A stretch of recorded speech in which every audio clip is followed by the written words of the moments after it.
Agora eu vou cantar pros miseráveis que vagam pelo mundo derrotados, pra essas sementes mal plantadas que já nascem com cara de abortadas, pras pessoas de alma bem pequena, remoendo pequenos problemas, querendo sempre aquilo que não tem. Pra quem vê a luz, mas não ilumina suas mini certezas, vive contando dinheiro e não muda quando é lua cheia. Pra quem não sabe amar, fica esperando alguém. Oi, agora, Tainá, muito bem. Viu? Deu comando na lista, né? Tu pode até aumentar um pouquinho aí o Cazuza, porque tem tudo a ver com a nossa entrevista de hoje. Estamos hoje aqui no programa, então, com mais um pré-candidato à OAB, essa instituição de fundamental importância, né, para o Brasil, para o Maranhão, para os municípios, para os advogados e para a justiça.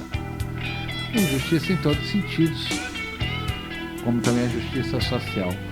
Doutor Gustavo Carvalho, boa tarde, prazer tê-lo aqui. O senhor está hoje aqui não somente como pré-candidato à OAB. Lá tem que ser pré-candidato também? A lei exige, como na outra? O provimento da OAB exige durante essa fase até o lançamento da chapa como pré-candidato. Então, é quase uma eleição política, não é isso?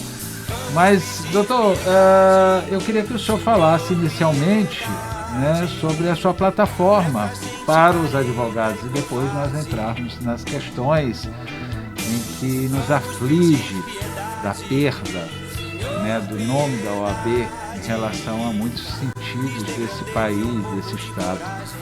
O que o senhor traz para os advogados para que se fortaleça as relações, a continuidade, o desenvolvimento do trabalho desses profissionais tão importantes para a nossa sociedade?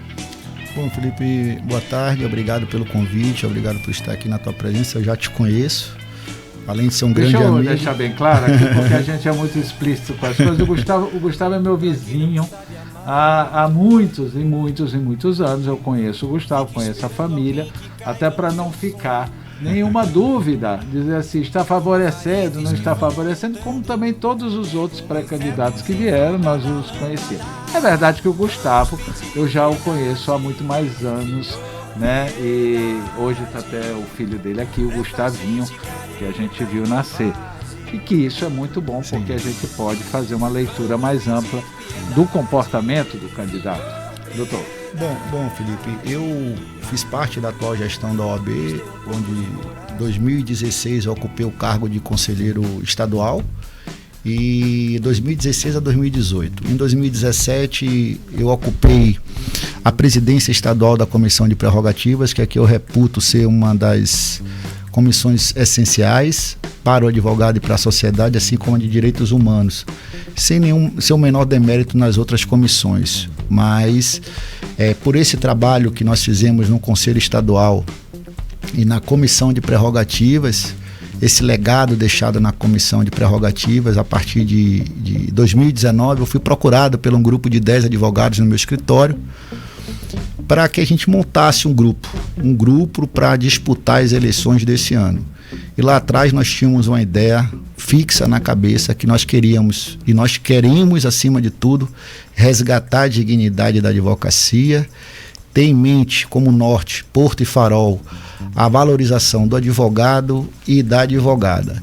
E lá, Felipe, em 2019 e até a presente data, nós temos construído um projeto, que aqui eu faço um parêntese, projeto é algo sólido, algo robusto, factível, diferente de proposta. Propostas são comprometimentos, são traços, são problemas que o candidato ou pré-candidato se prontifica a resolver, que também pode não resolver. Mas o projeto não, o projeto é algo sólido, partindo do sistema de elaboração das leis, equivalente aos princípios. Então, nosso projeto ele tem 5 pilares. Vou falar rapidamente aqui para vocês. O primeiro é um sistema de prerrogativas, algo nunca visto no Maranhão, porque como eu fui presidente da comissão de prerrogativas, sei das falhas, sei da falta de estrutura que a comissão tem. Por exemplo, Pinheiro, são 42 municípios que abarca a subseção de Pinheiros. Como é que o presidente da subseção de Pinheiro, havendo uma violação de prerrogativa, vai se deslocar para um último município que abarca a subseção dele? É algo quase que impossível. Teria que ter uma mudança nesse mapa? Não, eu penso que deveria ter mais estrutura, deve ter mais estrutura nas prerrogativas. Então, o que a gente planejou no primeiro pilar é algo nunca visto no cenário do Maranhão. E a gente conseguindo implantar, Felipe, eu não tenho dúvida nenhuma que vai ecoar não só no Maranhão, mas nacionalmente.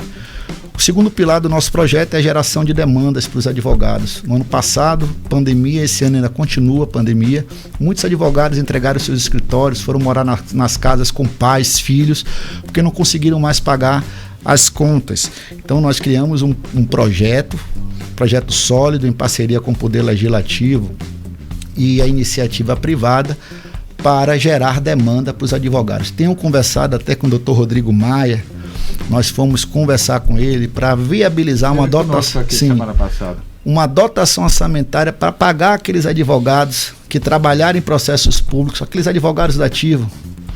E ele se comprometeu juntamente comigo que, havendo sucesso nas eleições, ele ia trabalhar nesse sentido, diligenciando ao governador para que resolvesse essa situação. Não é que ele esteja parado agora, ele está trabalhando, mas ele quer realmente, torce para que realmente mude esse aspecto na OAB. O terceiro ponto é a questão da estrutura. Hoje eu vejo uma estrutura da OAB criando salas e mais salas no interior. Se você chegar aqui bem em Rosário, a sala não funciona, não tem link de internet. Então como é que o advogado vai? Tem advogados fazendo vaquinha para pagar a internet. Então há uma publicização desses atos, criação de sala, mas as salas não funcionam.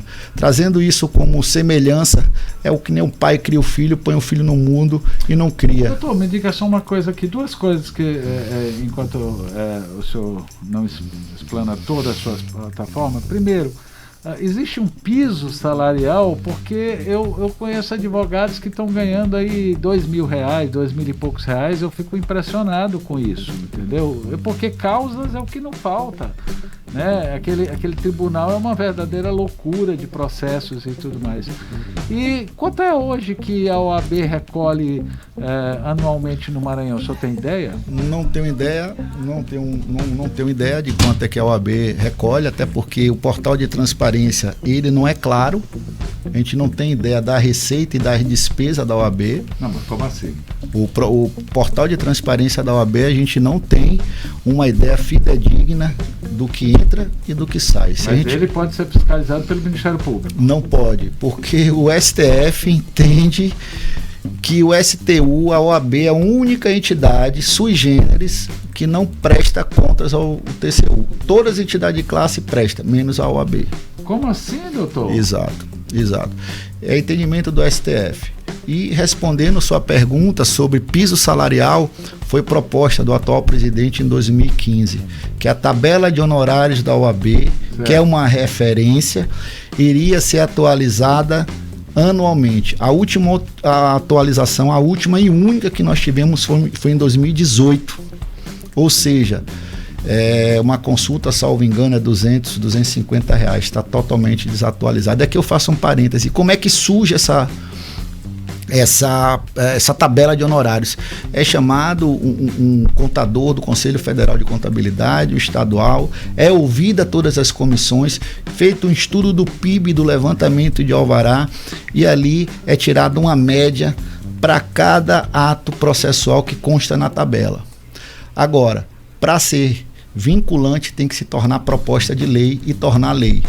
Mas como eu vejo muito hoje em dia, o desgaste da gestão da OAB com o governo do estado, eu não vejo, pelo menos no meu ponto de vista, a perspectiva do governador do estado mandar uma proposta de lei para que a tabela de honorários da atual OAB ela se torne piso salarial. Inclusive tem setores dentro do estado e dentro da prefeitura, que estão pagando o piso salarial do advogado, pasmem, R$1.030, R$1.200, um advogado ganhando isso. Então, acho que tem que ter uma atitude enérgica da OAB, um diálogo mais incisivo. Eu tive uma ocorrência nas prerrogativas em Bom Jardim, onde o magistrado chamava um advogado para fazer audiências de família lá. Suponhamos que na tabela fosse R$8.000 o valor da audiência de família. E aí eu tive informações que o magistrado, na época que eu atuei, estava fixando os honorários abaixo da tabela. Eu viajei, conversei, dialoguei com ele, com o magistrado, não me recordo o nome agora.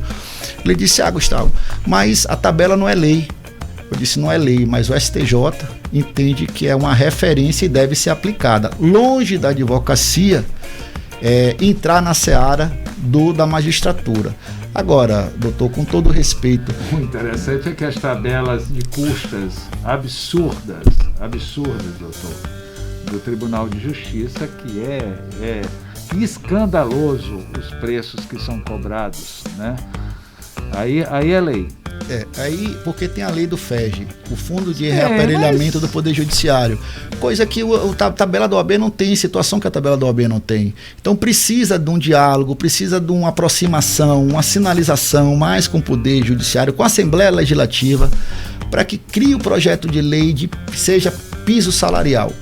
Então hoje nós estamos descobertos nessa viagem que eu fiz com o magistrado reconheceu o equívoco, eu disse: doutor, se o senhor não precisa, excelência, se o senhor entende que não deve arbitrar o valor da tabela, que não chame advogado para prestar o serviço, mas se o senhor chamar para melhorar até sua produtividade perante o tribunal, que o senhor fixe no mínimo a tabela, porque a tabela já é um valor abaixo. Então, se o senhor chama o advogado e arbitra os honorários abaixo da tabela, a advocacia, o salário, os honorários são o salário do advogado. Eu fico espantado de ver dentro do Estado, né, também os advogados se prestando nas empresas.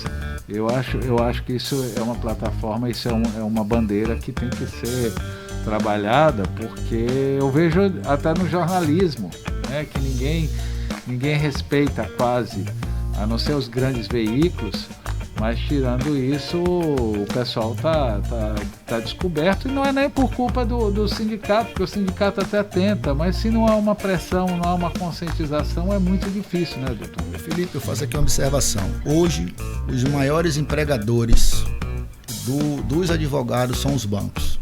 Os maiores empregadores. Não duvido. Os maiores empregadores no jurídico interno dele. Agora, se você me perguntar quais são os salários que são pagos para os advogados, é vergonhoso.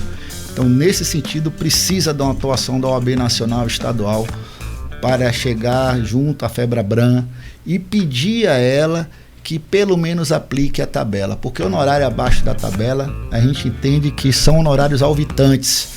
Então, nesse sentido, eu penso que tem que ter uma atuação mais firme da OAB. Fora esses advogados, colegas que trabalham para bancos, existem alguns grandes escritórios que não representam nem 3% desses advogados empregados. O restante fica com o direito público, e são os privados que têm seus escritórios, que trabalham dia a dia no balcão. O senhor estava na plataforma, desculpe, doutor, é porque a gente sempre faz essas vírgulas para aproveitar e para não perder o raciocínio. Pois é, eu estava na plataforma do nosso projeto, do Grupo Valor e Ordem, estava falando do segundo pilar, que é a questão de geração de demandas, e agora eu passo para o terceiro, que é a questão estrutural da OAB, como eu falei, tem interiores criando salas por aí, que ela não tem sinal de internet. Aí eu te faço uma pergunta, Felipe, como que a subseção da OAB de Açailândia recebe de repasse R$ 4.500, a subseção de Pedreiras há 15 anos tem só o terreno, não foi construída a sede dela, sequer foi alugada uma sede. O presidente da subseção de Pedreiras, doutor Eduardo Ferro, tem que pedir licença ao tribunal para pedir uma sala para se reunir, ele como presidente da subseção, e no ano eleitoral ser proposto no conselho a construção da subseção de Pinheiros por 1.200.000. Opa! Ao passo que a Açailândia, eu tive conversando com o presidente Daniel, me revelou, com a comitiva que eu fui, que recebe de repasse 4.500, algo discrepante. A advocacia míngua do jeito que está. Judiciário com as portas fechadas, agora que está abrindo, eu entendo que a questão sanitária é importante, mas nada justifica aquele prédio grandioso fechado, quando o governo do estado está aberto, as secretarias estão abertas, a prefeitura está aberta. Então eu acho sim que deve funcionar, mas com toda a cautela, mas ficar fechado não. Então eu entendo que em ano eleitoral a OAB propor a construção da subseção de Pedreiras por 1.200.000, eu acho algo totalmente inviável. Eu tive lá conversando com o presidente, ele me fez uma pergunta: doutor Gustavo, o senhor tem projeto para construir a subseção de Pedreiras? Eu disse para ele: meu amigo, uma coisa você tem a certeza, pelo menos alugar eu vou, mas construir eu não tenho como lhe dizer isso agora, porque eu não conheço a receita ainda, porque o portal de transparência, como eu disse, Felipe, ele não é fidedigno, diferente do Amazonas, é em tempo real. São Paulo é tempo real, aqui não é em tempo real e não tem os gastos. Então não tem como eu dar uma informação. O advogado não pode processar presidente da OAB, não? Em tese ele pode. Será que no meio ali entre nós não? O problema é a questão da aprovação de contas, né? Que é uma decisão, no meu ponto de vista, política. A aprovação de conta, teve uma gestão passada que foi reprovada, mas no Conselho Federal ele obteve êxito. Eu reputo que tanto a decisão daqui, no meu ponto de vista, quanto a decisão do Conselho, tanto aqui para rejeitar quanto para aprovar, no meu ponto de vista, foi política.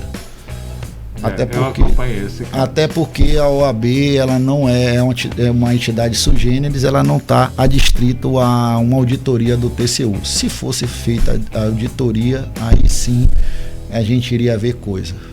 Olha, é muito estranho isso, muito estranho. Eu não tinha essa informação, quer dizer, deveria, muito pelo contrário, a OAB ser a primeira, né, a dizer: olha, tem que fiscalizar para nós mostrarmos que nós somos sim corretos, honestos.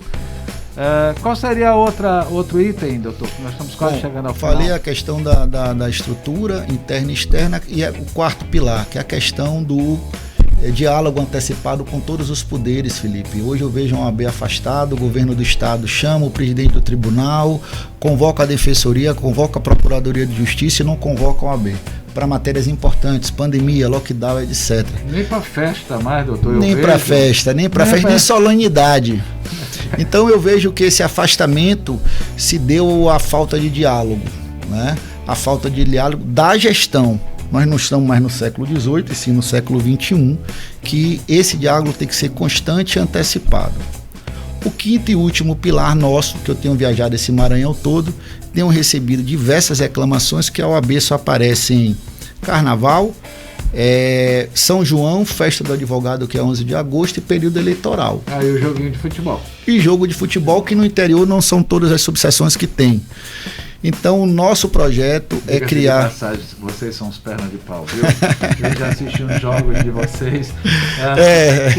Culpado é o deputado Rubem Júnior que me leva lá, que ele diz: não, vai comer o churrasco, porque eu também sou perna de pau, né? Sim.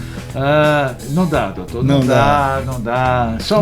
Mas assim, Felipe, uma coisa que me chama a atenção, que a OAB e a CAAMA, principalmente aqui a CAAMA, ela foi criada como um braço da OAB, assistencial, né? Então, se é assistencial, eu no campeonato passado eu participei, até apoiei um time, e esse ano eu estou apoiando outro time, e o que é que eu vi lá no dia do jogo? O advogado em atraso com sua anuidade sendo barrado.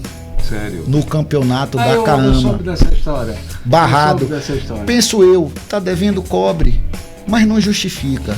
No meu ponto de vista, um braço social da OAB, que é CAAMA, no momento de dificuldade do advogado, não acolher o advogado, não deixar ele participar de um futebol. E é muito feio um colega ingressar para jogar um futebol e ser barrado. Não, você tá devendo, está inadimplente. De isso ultrapassa a deselegância. Então, né? isso é algo que não se justifica. Então, nesse projeto nosso, no quinto e último pilar, nós queremos criar a comissão de interiorização vai ser aprovada pelo Conselho, onde iremos criar 4 ou 5 colegas no interior, que a gente vai descentralizar a capital, para que eles resolvam tudo e tragam para cá, para a capital, tudo resolvido. Doutor, tem uma moça me olhando ali, ela olha, o olhinho dela brilha quando começa os 10 minutos dela, tu tá entendendo? Final. Ela é terrível, é jornalista, o senhor sabe como é, né? Mas a senhora quer me dizer alguma coisa? Falta só 1 minuto. Viu, doutor? O olhinho das meninas aqui, isso é o nosso amigo Danilo Quixaba, que treina elas, assim, para elas falarem com os olhos. Doutor, só para a gente encerrar, que foi um grande prazer, mas eu queria a sua leitura sobre a OAB em relação aos movimentos sociais, gêneros, né, direitos ao direito, que é uma coisa tão roubada nesse Estado, né, na defesa da pessoa. Como é que o senhor, sendo eleito para a OAB, o senhor se colocaria nesse papel? Até porque um dia desse nós tivemos uma coisa absurda, que foi a questão da defesa dos latifundiários dentro da própria OAB, tentando acabar uma comissão que, através de uma mentira, diga-se de passagem, que foi vergonhoso para a OAB, porque nem para a audiência o presidente foi ou mandou alguém, né, e levou o maior pito do presidente do tribunal, que isso é terrível. E eu me senti envergonhado, Felipe. Envergonhado. Eu conversei com o pessoal do judiciário e uma coisa impressionante, tanto o pessoal dos movimentos sociais que estavam lá e do governo do estado, essa comissão é riquíssima, apesar de que eu acho um absurdo uma pessoa que está há 150 anos numa terra, vem um outro lá, né, com todo o respeito, compra a terra e nós mais do que ninguém, né, o senhor não precisa responder isso, mas eu mais do que ninguém cobri nesses anos todos, nessas décadas todas, esse absurdo que é os cartórios. Nós já batemos muito aqui, não só na questão das custas, mas também no comportamento, na falta de fiscalização, e a gente sabe que aqui tem terras que tem 5, 6 donos, é uma loucura, né? Mas, doutor, o microfone é seu e eu só queria que o senhor deixasse o recado para a população, né, para a comunidade, para a família, como que a OAB pode voltar a fazer o papel de defesa das pessoas. Felipe, não tenho dúvida nenhuma que saindo o vencedor dessas eleições, do pleito que se anuncia aí em novembro deste ano, não tenho dúvida nenhuma que o papel da OAB para a advocacia vai ser o melhor possível. E sobretudo para a sociedade, porque eu vejo hoje a sociedade extremamente necessitada, inclusive nessa situação de pandemia. Então acho que a OAB tem que estar do lado da sociedade, não utilizando a entidade como plataforma política partidária para atacar um ente ou outro. Tá? Então nosso projeto é estar do lado do advogado de forma intransigente e altiva e também ao lado da sociedade. Não tenho dúvida nenhuma que no nosso projeto iremos fazer um excelente trabalho, porque experiência nós temos, o grupo é grande e são competentes as pessoas que estão ao nosso lado. Então, sucesso, não tenho dúvida. Olha, hoje eu sequestrei, né, Dr. Gustavo Carvalho, apesar que estava combinado até antes dele estar convidado pelo Geraldo Iense, lá nos analistas, mas Dr. Gustavo Carvalho daqui uma horinha certinha, 7 horas, às 19 horas, vai estar na banca dos analistas. E me parece que ele tem, né, força e não tem papo na língua para estar ali naquela banca democrática em que se pergunta o que tem que ser perguntado e se responde como tem que ser respondido. Eu lhe agradeço, doutor, a sua presença, esses microfones aqui da Rádio Guará sempre abertos à OAB. Espero que vocês aumentem o volume dessa... Vocês são muito, muito educados, vocês estão muito terno e gravata para o meu gosto. Tá precisando morder um pouquinho mais sangue, né, na saliva. Mas eu sei que vocês são elegantes no trato. né? Nós é que gostamos, né? Os advogados, os jornalistas, o pessoal de imprensa, da comunicação, é que quando pega fogo o debate, né? Até porque ajuda muito.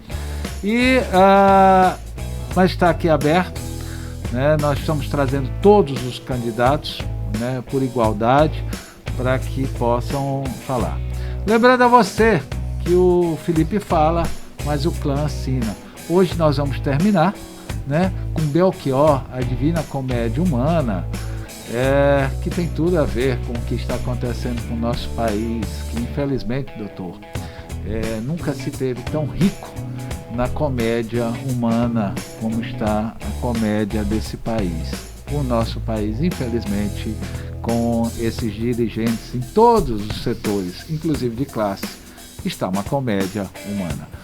Obrigado para você. Amanhã estaremos de volta trazendo exatamente esse debate público, no entendimento de que esse microfone é democrático. Obrigado, Felipe. Um abraço para todos. Coluna Então, a opinião e as fontes de Felipe Clã.